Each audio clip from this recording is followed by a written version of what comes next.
জীবন ঝুঁকি নিয়ে পালাতে হয়েছিল দাবি হাথুরু সিং বাংলাদেশ সাবেক হেড কোচ। কিন্তু ঢাকা ত্যাগ করতে হাথুরু সিংকে উৎকণ্ঠা আতঙ্কের মধ্যে দিয়ে যেতে হয়েছে। জনরেশের মুখে পড়তে পারেন এমন ভয় নাকি জেগেছিল তার মনে। অস্ট্রেলিয়ার সংবাদ মাধ্যম কোর্ট স্পোর্টসকে দেওয়া সাক্ষাৎকারে এমনটাই বলেছেন বাংলাদেশ সাবেক head coach Hathuru Singh. Court স্পোর্টসের বরাতে আজ হাথুরু সিংকে নিয়ে এমন প্রতিবেদন তৈরি করেছে ক্রিকেট বিষয়ক ওয়েবসাইট ক্রিকবাজ। তবে সাক্ষাৎকার হাথুরু সিং এর বক্তব্যে যে আতঙ্কের কথা এসেছে সেটা একটু অমূলকী। তার জন্য ওই সময়ের পরিস্থিতি এতটা ভীতিকর ছিল না বলে তিনি বর্ণনা করেছেন। আসলে সেরকম কিছুই ছিল না। তার সমর্থকদের রসের মুখে পড়ার সংখ্যার কথা অন্তত কেউ শোনেনি।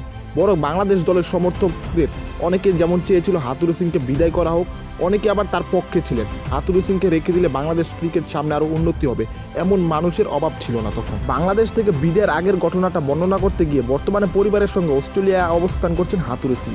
আমার উদ্দেশ্যে বাংলাদেশের শিউর বিসিবি প্রধান নিজামুদ্দিন নিজামের উদ্দেশ্যে শেষ কথাটি ছিল, আমার চলে যাওয়ার সময় হয়েছে। এ ব্যাপারে ক্রিকেট বোর্ডের কাউকে কিছু বলার দরকার নেই। আপনার কাছে কি বিমানের টিকিট আছে? এটা আমার কাছে তো সতর্কনীয় সংকেত মনে হলো। আমি তখন একটু ভয় পেয়ে গেলাম।